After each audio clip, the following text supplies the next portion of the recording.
ಯೋಜನೆಗಳು highest budget ಮಂಡಿಸಿರೋದು ದಾಖಲೆ ನಿಮ್ಮ ಹೆಸರಲ್ಲಿದೆ. ನಾಳೆ ದೀರ್ಘಾವಧಿ ಮುಖ್ಯಮಂತ್ರಿಯಾಗಿ ಇನ್ನ ಇಲ್ಲ, ಆಗ್ಬೇಕಲ್ಲ. ನಾಳೆ ಆಗುತ್ತೆ. ಜನರ ಆಶೀರ್ವಾದದಿಂದ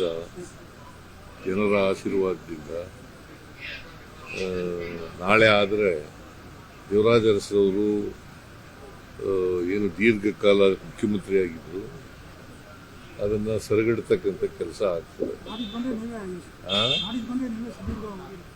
ಒಂದೇನಪ್ಪ ಸಂತೋಷ ಅಂತಂದ್ರೆ ದೇವರಾಜ ಅರಸರವರು ಮೈಸೂರು ಜಿಲ್ಲೆಯವರು, ನಾನು ಮೈಸೂರು ಜಿಲ್ಲೆಯವರು. ಬಟ್ ಅದೆಲ್ಲಕ್ಕಿಂತ ಹೆಚ್ಚಾಗಿ ಸರ್, ಇಬ್ರು ತಳ ಸಮುದಾಯದಿಂದ ಬಂದು ಈ ತರದ ವ್ಯವಸ್ಥೆಯಲ್ಲಿ ಈ ಲೆವೆಲ್ ಬಂದಿರುವಂತ ನೀವು 78ರಲ್ಲಿ ತಾಲೂಕು ಬೋರ್ಡ್ ಮೆಂಬರ್ ಆದಾಗ ಇದನ್ನು ನಿರೀಕ್ಷೆ ಮಾಡಿದ್ರೆ ಈ ರೀತಿ ನಾನು ನಿರೀಕ್ಷೆನೆ ಮಾಡಿರಲಿಲ್ಲ.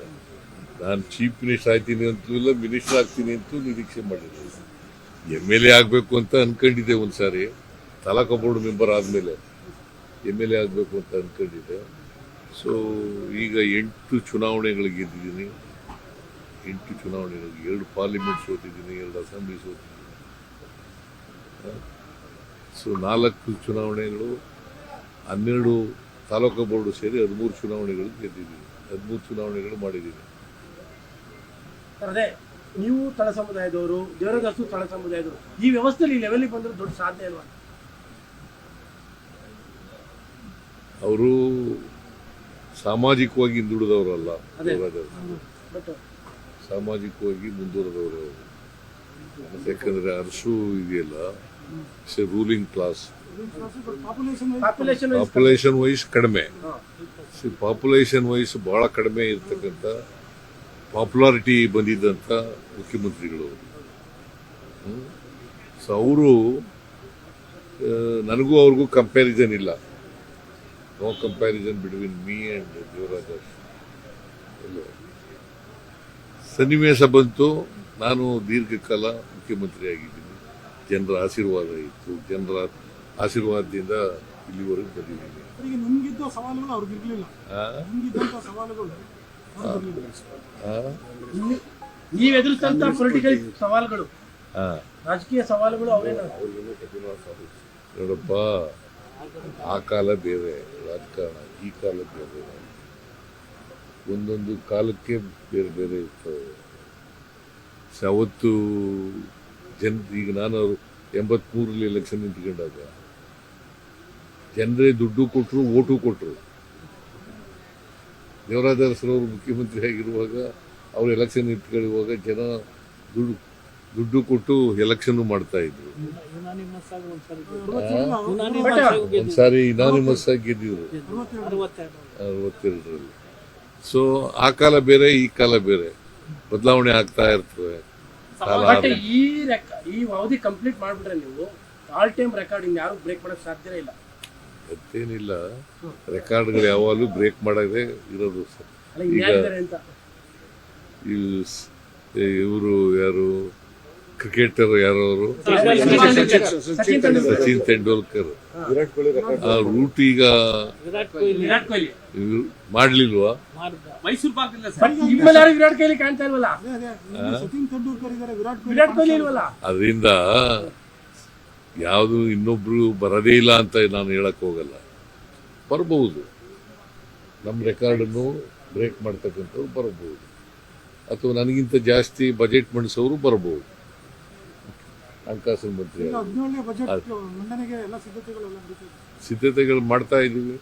ಯಾವಾಗಿಂದ ಸಭೆಗಳು? ಸಂಕ್ರಾಂತಿ ಆದ್ಮೇಲೆ. ಸಾಧನಾ ಸಮಾವೇಶ, ಸಾಧನಾ 1000 ದಿನಗಳ ಸಾಧನಾ ಸಮಾವೇಶ ಏನು ನಾನು ಇನ್ನೂ ಯೋಚನೆ ಮಾಡಿಲ್ಲ. ಅದಕ್ಕೆ ಅಲ್ಲ, ಸರ್ಕಾರಕ್ಕೆ 1 ವರ್ಷ, 1000 ದಿನ ಆಗುತ್ತೆ, ಗೊತ್ತಿಲ್ಲ, ಯೋಚನೆ ಮಾಡಿಲ್ಲ. ನಮ್ಮ ಕೃಷ್ಣ ಬೈರೇಗೌಡ ಒಂದು ಫಂಕ್ಷನ್ ಮಾಡ್ತೀನಿ ಅಂತ ಹೇಳ್ತಾ ಇದ್ರು, ಗೊತ್ತಿಲ್ಲ ನನಗೆ. ಅವರು ಫಾರಿನ್ಗೆ ಹೋಗಿದ್ರು, ನಿನ್ನೆ ಬಂದಿದ್ದಾರೆ, ಬಂದ್ಮೇಲೆ ಮಾತಾಡ್ತೀನಿ ಅವ್ರ ಜೊತೆ. ರೀಶಫಲ್ ವಿಚಾರದಲ್ಲಿ ಚರ್ಚೆ ಆಗ್ತಾ ಇದೆ ಸರ್. ರೀಶಫಲ್ ವಿಚಾರದಲ್ಲಿ, ಸಂಪುಟ ಪುನರಚನೆ ವಿಚಾರದಲ್ಲಿ ಮಾಡಲೇಬೇಕು. ರಾಹುಲ್ ಗಾಂಧಿ ಅವ್ರ ಜೊತೆ ಮಾತಾಡ್ತೀನಿ. ಮತ್ತೆ ಯಾವ್ದು ಅವ್ರು ಯಾವಾಗ ಕರೀತಾರೆ, ಜನವರಿನಲ್ಲಿ ಮಾತಾಡ್ತೀನಿ ಅಂತ ಹೇಳಿದ್ದೀನಿ. ಯಾವಾಗ ಕರೀತಾರೆ ಅವಾಗ ಹೋಗ್ತೀನಿ. ಸರ್, ಈ ಬಳ್ಳಾರಿ ಘಟ್ಟ ವಿಚಾರದಲ್ಲಿ CID ತನಿಖೆ ಆಗಬೇಕು ಅನ್ನುವಂಥದ್ದು ಒಂದ್ ಕಡೆಯಲ್ಲಿ ನಾನು ಪರಮೇಶ್ವರ್ ಜೊತೆ ಮಾತಾಡ್ತೀನಿ. ನನ್ನ ಜೊತೆ ಮಾತಾಡಿಲ್ಲ ಅವರು ಪರಮೇಶ್ವರ್, ನಾಳೆ ಮಾತಾಡ್ತೀನಿ. ಬಟ್ ಭರತ್ ರೆಡ್ಡಿ ಅವರ ಬಗ್ಗೆ ಸಾಕಷ್ಟು ಚರ್ಚೆಗಳಾಗ್ತಿದೆ ಸರ್. ಭರತ್ ರೆಡ್ಡಿ ಗನ್ಮ್ಯಾನ್ಸೇ ಮಾಡಿರೋದು ಅನ್ನುವಂಥದ್ದು. ಹಾ, ಭರತ್ ರೆಡ್ಡಿ ಅವರ ಗನ್ಮ್ಯಾನ್ಗಳೇ ಮಾಡಿರುವಂತದ್ದು, ಶೂಟ್ ಮಾಡಿರುವಂತದ್ದು. ನೋಡೋಣ ಈಗ ಅದು ತನಿಖೆ ಆಗಲಿ, ತನಿಖೆಯಿಂದ ಹೊರಬಂದ ಮೇಲೆ ಗೊತ್ತಾಗ್ತದಲ್ಲ ಸತ್ಯ ಏನು ಅಂತ.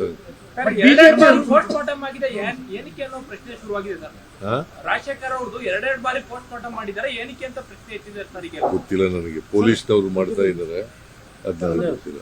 ಸಿಟ್ಟಿಂಗ್ ನ್ಯಾಯಾಧೀಶರಿಂದ ತನಿಖೆ ಆಗ್ಬೇಕು ಅನ್ನೋದು ಬಿಜೆಪಿ ಒತ್ತಾಯ. ಯಾರು? ಸಿಟ್ಟಿಂಗ್ ನ್ಯಾಯಾಧೀಶ ಆಗ್ಬೇಕು ತನಿಖೆ. ನೋಡಿ, ನಮ್ಮ ಪೊಲೀಸ್ನವರು ತನಿಖೆ ಮಾಡಿ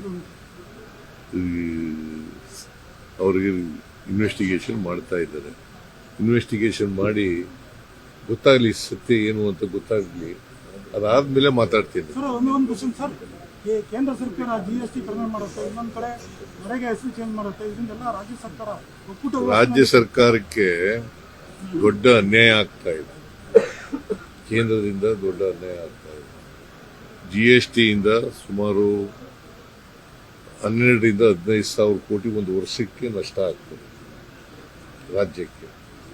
ಇದರಿಂದ ಇದೇನಾಗ್ತದೆ, ಎಂಟೈರ್ ಮನ್ರೇಗಾ ಕೇಂದ್ರ ಸರ್ಕಾರನೇ ದುಡ್ಡು ಕೊಡ್ತಾ ಇತ್ತು. ಅದು ಇವತ್ತಿನಿಂದಲ್ಲ, ಮನಮೋಹನ್ ಸಿಂಗ್ ಅವ್ರ ಕಾಲದಲ್ಲಿ ಪ್ರಾರಂಭ ಆಯಿತು. ಇದು 20 ವರ್ಷಗಳ ಹಿಂದೆ ಪ್ರಾರಂಭ ಆದದ್ದು, ಅವತ್ತಿನಿಂದ ನಡ್ಕ ಬಂದಿತ್ತು 20 ವರ್ಷಗಳಿಂದ. ಈಗ ಏನಾಗಿದೆ, ಮನ್ರೇಗಾ ಅದನ್ನ ರಿಪೀಲ್ ಮಾಡಿಬಿಟ್ಟಿದ್ದಾರೆ. ರಿಪೀಲ್ ಮಾಡಿ ಈಗ ಮಹಿಳೆಯರು, ಬಡವರು, ಸಣ್ಣ ರೈತರು ಅವರೆಲ್ಲ ಅವರೇ ಸೂಚಿಸ್ತಿದ್ರು.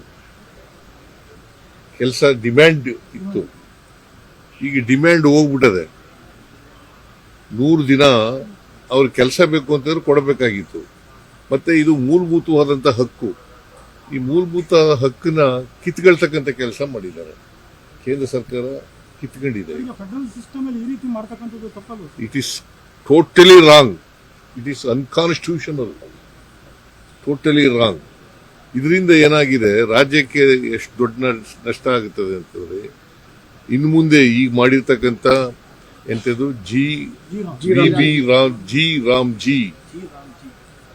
VB Viksit Bharat guarantee for Rozgar, guarantee for Rozgar. ಅದು ರಾಮ್ಜಿ ಅಂತಂದ್ರೆ ರಾಮನ ಹೆಸರಲ್ಲ, ಗ್ಯಾರಂಟಿ ಫಾರ್ ರೋಜ್ಗಾರ್ ಮಿಷನ್ ಗ್ರಾಮೀಣ ಅಂತ ಇದೆ. ಸೊ ಈ ಕಾನೂನನ್ನು ಮಾಡಿ ಆ ಕಾನೂನನ್ನ ಮನ್ರೇಗಾ ಕಾನೂನನ್ನ ಬದಲಾಯಿಸಿದ್ದಾರೆ. ಇದರಿಂದ ಏನಾಗುತ್ತೆ, 40% ರಾಜ್ಯ ಸರ್ಕಾರ ಕೊಡಬೇಕು, ಕೇಂದ್ರ ಸರ್ಕಾರ 60% ಕೊಡಬೇಕು ಅಂತ ಮಾಡಿದ್ದಾರೆ. ಈಗ ಅಂದ್ರೆ 40% ಅಂದ್ರೆ ಸುಮಾರು 3,000 ಕೋಟಿ ರೂಪಾಯಿ ರಾಜ್ಯ ಸರ್ಕಾರದ ಮೇಲೆ ಹೊರೆ ಬೀಳ್ತದೆ. 3,000 ಕೋಟಿ. ಇದು ಯಾರ ಕಾರ್ಯಕ್ರಮ? ಇದು ಕಾರ್ಮಿಕರು, ಬಡವರು, ದಲಿತರು, ಹಿಂದುಳಿದವರು, ಅಲ್ಪಸಂಖ್ಯಾತರು, ಸಣ್ಣ ರೈತರು, ಇವ್ರ ಕಾರ್ಯಕ್ರಮ. ಇವ್ರು ನಾಶ ಮಾಡಕ್ ಹೊರಟಿದ್ದಾರೆ. ಸರ್, ತಮ್ಮ ಗಮನಕ್ಕೊಂದು ವಿಚಾರ, ಇಲ್ಲಿ ಮೈಸೂರಲ್ಲಿ ಹುಲಿಗಳ ಕಾಟ ಜಾಸ್ತಿ ಆಗಿದೆ. ಈ ಏರ್ಪೋರ್ಟ್ ಅಲ್ಲೂ ಕೂಡ ಬೆಳಗ್ಗೆ ಒಂದು ಹುಲಿ ಕಾಣಿಸ್ಕೊಂಡಿದೆ. ಹುಲಿಗಳನ್ನ ಹಿಡಿಯೋ ವಿಚಾರದಲ್ಲಿ ಏನಾದರೂ ಕ್ರಮ ಕೈಗೊಳ್ತಿದೆ? ಅಲ್ಲ, ಹುಲಿ ಹಿಡಿದು ಅದಕ್ಕೆ ನಾನು ಹೇಳಿದ್ದೀನಿ ಈಗ ಫಾರೆಸ್ಟ್ ಡಿಪಾರ್ಟ್ಮೆಂಟ್ ಅವ್ರಿಗೆ, ನಾಳೆನೂ ಹೇಳ್ತೀನಿ, ನಾಳೆ ಮೀಟಿಂಗ್ ಮಾಡ್ತೀನಿ, ಹೇಳಿದ್ದೀನಿ ನಾನು. ಅದೇ ಹಿಡಿದಿದೆ ಸರ್, ಇವತ್ತು ಬೆಳಗ್ಗೆ ಹುಲಿಗಳ ಸಂಖ್ಯೆ ಜಾಸ್ತಿ ಆಗ್ಬಿಟ್ಟದೆ. ಏರ್ಪೋರ್ಟ್ ಅಲ್ಲಿ ಕಾಣಿಸ್ಕೊಂಡಿದೆ. ಹುಲಿಗಳ ಸಂಖ್ಯೆ ಜಾಸ್ತಿಯಾಗಿ ಕಾಡಿನಿಂದ ಹೊರಗಡೆ ಬರ್ತಾ ಇದ್ದಾವೆ. ಸೊ ಇವು ನಂಜನಗೂಡು ಕಡೆಯಿಂದ ಬಂದಿರತಕ್ಕಂಥದ್ದು ಅಂತ ಹೇಳ್ತಾರೆ. ಅದಕ್ಕೆ ಇಲ್ಲಿ ಕೂಡಲೇ ಅದನ್ನು ಹಿಡ್ದಾಕಿ ಅಂತ ಹೇಳಿದ್ದೀನಿ. ಹೋಮಿಂಗ್ ಆಪರೇಷನ್ ಮಾಡ್ತಾ ಇದ್ದಾರೆ, ಕೂಂಬಿಂಗ್ ಎಲ್ಲ ಮಾಡಕ್ ಶುರು ಮಾಡಿದ್ದಾರೆ. ಇಲ್ಲಿ ಒಂದು ಹುಲಿ ಈ ಕಡೆ ಬಂದಿದೆಯಂತೆ, ಇನ್ನೊಂದು ಹುಲಿ ಬೆಮೆಲ್ ಆ ಕಡೆ ಇದೆಯಂತೆ. ಎರಡನ್ನೂ ಹಿಡೀರಿ ಅಂತ ಹೇಳಿದ್ದೀನಿ. ಜೊತೆಗೆ ಬೇರೆ ಕಾಡುಗಳಿಗೆ ವರ್ಗಾವಣೆ ಮಾಡಿ ಅಂತ ಹೇಳಿದ್ದೀನಿ, ಹಿಡಿದು ವರ್ಗಾವಣೆ ಮಾಡಿ ಅಂತ.